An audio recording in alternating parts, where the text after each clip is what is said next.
Binabati lang natin 'no, si Erich Sylvester. Kumusta na Erich, okey pa ba? Kaya pa ba? Kaya pa ba nating pangatawanan na wala kang, nilokong Pilipino? Na ikaw ay straight pa rin? Yan ang gusto ko, eh, 'no, walang aminan. Okey lang 'yun 'pag, usapin ng mga asa-asawa. Pero 'pag usapin po ng politiko, ibang usapan na po 'yan 'no. Iwasan po natin, ayon nga kay Ted Filon, yung mga magugulo na mga politiko, yung maraming mga itinatanggi 'no. Hindi po pupuwedeng Amerikano lang ang niloko kasi ngayon na siya nagpapaliwanag, eh. Sa'tin na siya nagpapaliwanag, eh. At ang paliwanag ni Erwin Tulfo, eh, siya po ay nag-TNT. Ngayon, hindi ano po koneksyon ng pagti-TNT niyo sa pamemeke ng inyong identity?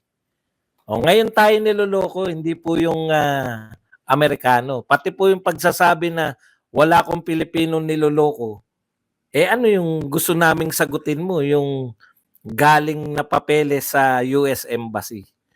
'Di ba? Kasi nakakatakot po 'pag ganyan po ang ating mga politiko, yung may mga itinatagong, hindi kumbaga is either kung may kaso o may mga tinatago. Eto nga may literal na itinatago, eh, si Bordado ba 'yun? Congressman, baka gusto mong ipaliwanag kung bakit ka nagkaroon ng yung mga food packs na ayon sa DSWD ay para sa'yo, 'no? Bakit tinago sa isang, private na bodega? Bakit yung pinamigay na food packs na intended para sa'yo, Congressman, ikaw po yung pinapangalanan? Ayan po, hindi sa'min 'yan. Wala pong bubwit dito, wala po kaming mga puting ahas dito. Yan po ay sabi ng dyaryo. Congressman Bordado ba 'yun? Nakakahiya pa naman dahil isa ka pa sa mga gustong ma-impeach si VP Sara. Tapos food packs pa lang hindi ka na mapagkatiwalaan. Sagutin niyo po. Kami, naguguluhan, eh. Ako gulong-gulo ko, eh. DSWD yung food packs, 'di ba? Tapos sabi sa balita, ito daw ay intended para kay, Congressman Bordado ba o Bordallo? Tignan nga natin yung kodigo natin para makasiguro tayo. Mamaya magkaibang pangalan yung Bordado taka Bordallo, eh. Mayari tayo. Bordado. Okay. Alam niyo po, 'no, kung yung food packs hindi kayo mapagkatiwalaan, tapos sasabihin niyo ngayon na kayo po ay, eto, ayan yung sabi sa balita ng Net25, Net25. Buti pa talaga 'tong mga Net25, SMNI. Net25, iglesia, 'no? Good kayo sa amin, goods. Ayun. Eto, natagpuan ng kahon ayon sa ulat, nakalaan umano ang mga ito para sa opisina ni 3rd District Representative Gabby Bordado. Yan. Bordado. Baka gusto nyo pong magpaliwanag, Congressman. Bakit may... At DSW din. Yung food packs para sa tao, bakit may nakalaan kay Congressman Bordado? Doon ako takanta eh. No? Oo nga, no? Di ba? Sikat yan Bordado. May pelikulang ganyan. Okay. Ngayon, puntahan po natin tong si General Bronner. Ayon po kay General Bronner, sa kanyang pahayag, coup won't solve Philippine problems, AFP chief. Okay. So ayon po kay General Bronner, hindi po malulutas ng kudita. Sa mga hindi po nakakaalam kung ano yung kudita, ito po yung pag-agaw ng kapangyarihan na gamit-gamit ang militar, no? Yan po yung ginawa nila Gringo Nasan na nahuli sila na naging daan ng EDSA 1, no? Ayan. So, magkukudita sila, tapos prinoteksyonan sila ng tao, yan po yun. Okay. Oo nga po, dapat paliwanag nga nila kung bakit ganun. Si Tatay Diggs mo, Buds, marami din chiching. O, correct. Kaya nga, pero maayos. Magkaiba. Magkaiba yung nirereklamo ka. Pwede naman. Wala naman akong problema sa mga chiching, pero ayusin lang. Ano yan karangalan ka ng Pilipinas. Biruin mo, Olympian, medalist. Wag kang matumulad. Si ano kasi, si Yumir Marshall, medalist sa Olympics. Wag kang tumulad dito kay Pat Sabilio. Si Pat Sabilio, megalist. Ikaw medalist, si Pat Sabilio, megalist. Okay. Tuloy natin itong kay Bronner, no? It's by voting for the right leaders that the people can help solve the country's problems and not by inviting the military to take over and do the job.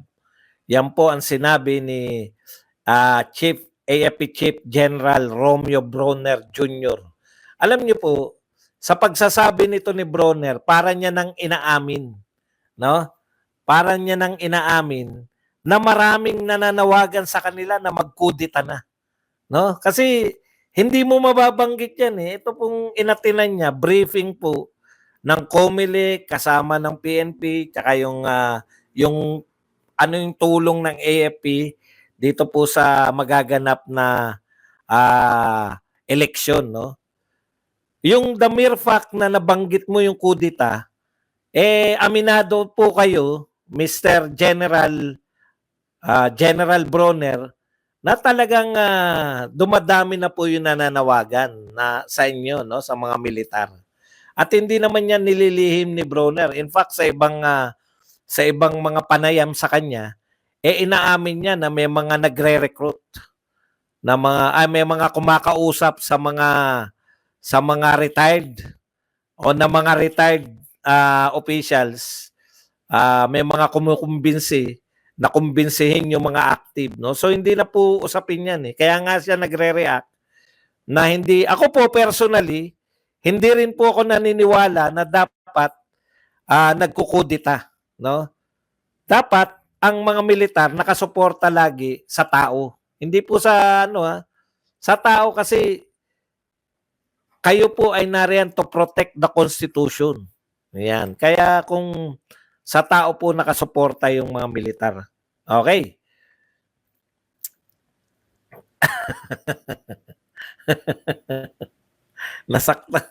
Nasaktan si Pasabil. Medalist siya, megalist. Dagdag pa ni Bronner. Ito po. Sabi pa ni Bronner, our country has so many problems and sometimes all the people can think about is military coup or military junta a solution. It's not the solution. Okay, tama po yan. Alam nyo, kahit dito sa channel natin marami po pag nag-uusap na po tayo ng problema, ano po yung lagi yung sinasabi? No? Ano po yung sinasabi nyo rito sa akin? Ano ba ginagawa ng mga militar? Hindi pa ba sila kikilos? Di ba? Tama si Bronner dito Our country has so many problems and sometimes all the people can think about is military coup or military junta. Nasaksihan ko po yan Kahit na nananawagan lang kami ng simpleng punta tayo sa EDSA, magpakita tayo na ayaw natin yung ginawa nila kay Attorney Zulaika Lopez, no? Punta tayo sa EDSA para napakita natin na may puwersa pa yung mga Duterte. Biglang may mga nagsasabi rito na yung mga military ba natin wala bang gagawin? Laging ganun, no? Okay. Ako po, definitely, hindi po ako pabor na yung kudita. Kasi pag ang kudita, ibig sabihin niya, military yung hawak sa atin. Ngayon, gusto ko rin pong ipaliwanag, yan lang yung sinasabi nyo sa gumawa kami ng sariling rally. Kulang kayo, mamaya darating tayo dyan. Gusto ko lang pong ipaliwanag kay General Bronner, no? Bakit po ganyan na mag-isip yung mga tao? Okay. Alam nyo, General Bronner, kasi kami, majority ng Pilipino, first time in history sa napakatagal na panahon, nag-elect ng majority president at majority vice president. Hoping na ang daming boto na to mako-convert po. Yung sinasabi niyong eleksyon ang solusyon, tama po yun. No? Nakita po namin kay Tatay Digong na napakaganda ng pamumuno ng isang Duterte. Kahit po yung mga kalaban natin, kahit ito pong mga nagsasalita rito sa TikTok, marami dyan naniniwala na mas maganda yung pamumuno nung panahon ni Duterte kaysa panahon ngayon ni BBM. Hindi lang nila maamin. Pero pag tinanong mo sila mamaya, aamin po sila na wala talagang proyekto to si BBM. Eto lang hamon ko sa mga maka-BBM eh. Di ba?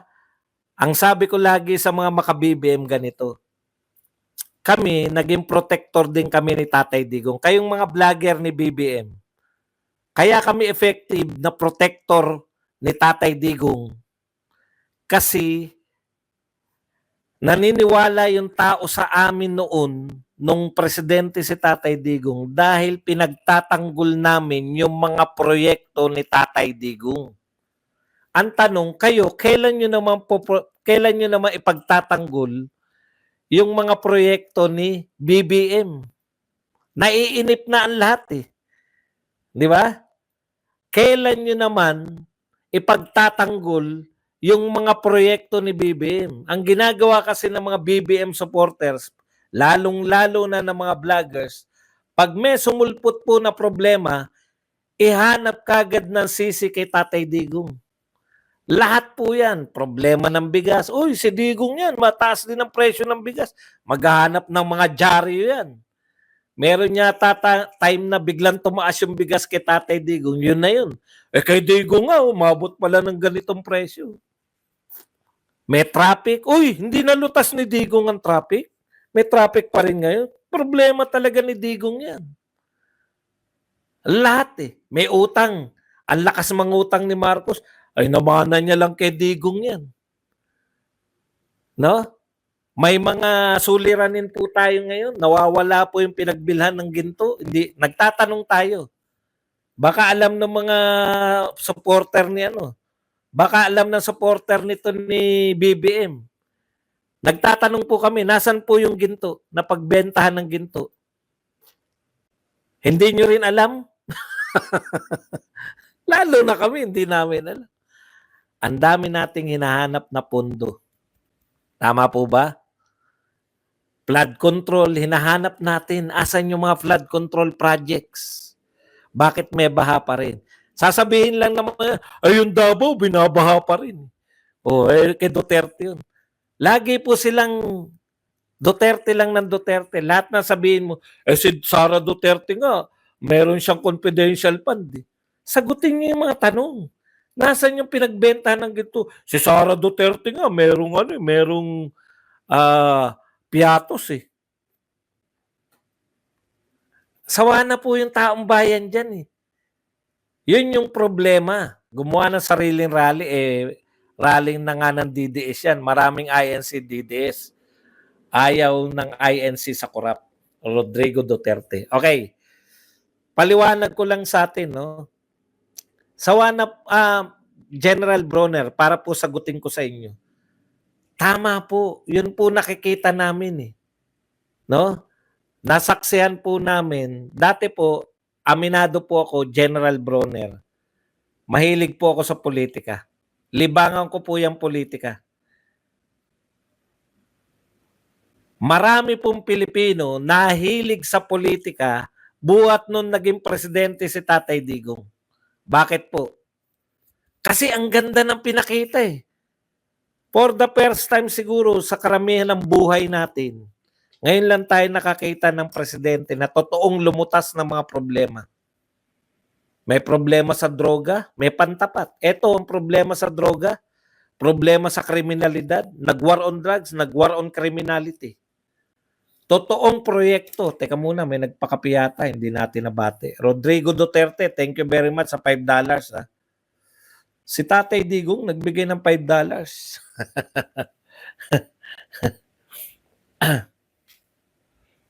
Okay. Mga kapatid, problema ng mga infrastructure para umunlad ang Pilipinas, mahirap ang Pilipinas, namuhunan sa infrastructure, build, build, build. Totoong programa sa totoong mga suliranin. Alam niyo po, lahat ng maunlad na bansa, mayroong programa sa infrastructure. Matitino po ang infrastructure nila lahat. O ngayon, General Bronner, para po maipaliwanag ko lang sa inyo, nagkaroon kami ng pag-asa kay Tatay Digong at marami pang iba, napakaraming proyekto. Saksi ka, General Bronner, na doble sweldo nyo mga sundalo at mga pulis. Saksi kayo dyan. Tapos susunod na sana yung mga iba pa. Kaya lang, siyempre, hanggang 6 years lang si Tatay Digong. Nabitin po kami. Marami po nabitin. Nabitin po kami. Okay. Kaya ano po ang ginawa namin? Namili po kami. Yung anak po niya, ibinoto namin. At yung kapartner ng anak niya na nangako na itutuloy yung mga nasimulan ni Tatay Digong. Nung nanalo na, kaya po tama kayo, General Bronner, eleksyon talaga ang solusyon. Ang problema, yung inelect namin para magtuloy ng mga magagandang proyekto ni Rodrigo Duterte, pagkatapos mahalal, ang unang inintindi, paano mawawala yung kanilang paano mababawi yung kanilang mga ari-arian na naka-freeze kung saan-saan. Nakalimutan na yung mga itutuloy. Kaya lahat pagsisip-sip na sa pinakamakapangyarihang bansa na makakapagpa-freeze sa kanilang defreeze ng kanilang mga ari-arian. Nagkaletse-letse na tayo. Couple with mga ambisyosong kamag-anak incorporated. Ambisyosong mga kamag-anak incorporated na yan po ang kasalukuyang kalagayan ng Pilipinas. General Bronner. Ngayon, binoto po namin si Inday Sara. In fact, pinakamataas po ang boto ni Inday Sara sa buong kasaysayan ng Pilipinas. Hindi lang po nung eleksyon nila. Lahat po na nagdaan eleksyon, wala pong mas mataas sa boto ni BP Sara. Tama kayo, General Bronner. Di ba? Umasa kami sa eleksyon. Pero ano po ginagawa ngayon sa binoto namin? Ginagawa ng intriga. Ginagawa ng usap. Ano po ginagawa nila sa presidenteng mahal ng tao? Ginagawa ng intriga, ginagawa ng mga usap. Nung humarap po ba si Tatay Digong, may napatunayan sila sa mga binibintang nila? Na-confront ba nila si Tatay Digong sa mga akusasyon nila? Lahat, nagmukha po silang, wag po nating sabihin na bobo, hindi naman po sila nagmukhang bobo. Nawalan po yung mga before po mag-appear si Tatay Digong, akala mo, yung mga sinasabi nilang kasalanan ni Digong, talagang tanggap na ng mga Pilipino. Pero nung humarap po si Tatay Digong sa kanila, natameme po lahat ng mga congressman. Very willing pa si Tatay Digong bumalik ulit. Ayaw na nila. Bakit? Napapahiya po sila. Yung mga akusasyon nila, hindi. Eto, kitang-kita to ng mamamayang Pilipino, General Bronner. Yung mga minahal namin leader, pinipilit po silang pasamain araw-araw, kasama po ang media, kasama po ay lahat ng congressman na yan na magkakakampi ngayon. O, nabuko pala ni Pat Sabilio. Siya lang po nakabuko eh. Si Pat Sabilio lang. Kung nabuko mo, Pat Sabilio, yung kabalustugan, Bakit wala pang kaso si Tatay Digong ngayon? Umaasa kayo sa ICC? Kawawa ka naman. Aasahan niyo yung ICC sa totoo lang, no? Inaasahan niyo yung ICC. Pag upo po ni Donald Trump, yari po yung ICC. Paparusahan ni Donald Trump. Bakit? Hindi member ang USA, hindi member ang Israel, nakaalyado ng USA. Pero bakit nila binigyan ng warrant of arrest si Netanyahu na Prime Minister ng USA?